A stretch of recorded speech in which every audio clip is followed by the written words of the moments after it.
find it a very rewarding thing to do. Let me ask you about opposition to Esperanto and what you think some of the main arguments against it are. I mean, what sorts of arguments come up either culturally or within the academy or politically? Mm-hmm.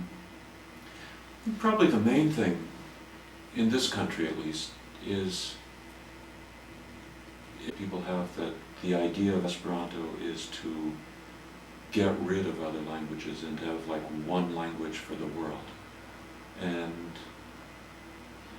And I can understand why people would find that a very offensive idea. It's a very offensive idea to me personally. But that has never been and is not the idea of Esperanto at all. And I think when people understand that, then they can accept it more easily. Because in fact, quite on the contrary, the idea of Esperanto really is to allow everyone to continue to use their own language from their region or their country where they live. And then Esperanto is a language that they can use to communicate with people other places. So in fact, the idea is to almost protect languages that are spoken in particular regions, and not have a language like English, say, come in and take over everything. Let me ask you something then.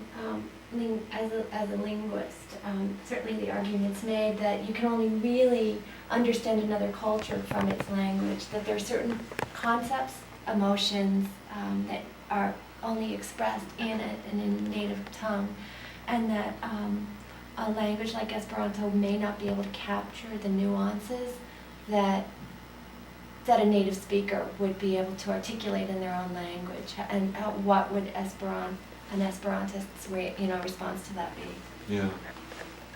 Well, I basically agree with what you say. I mean, in any language, there are certain things that you can express very nicely and very neatly, and other things that are just harder to express. And Esperanto is just like any other language in that regard. There are certain things that are just really easy to express, and other things that maybe you have to use more words to express the basic idea. And so I really don't think it's any different from other language in that regard. Is there a culture of Esperanto? I mean, is there something cultural about it? If by culture you mean like high culture, like literature and theater and things like that, yes. I mean, in fact, it often surprises people, but there's a long tradition of poetry and novels and theater and things like that in Esperanto. So that, if that's what you mean by culture, then yes, it has.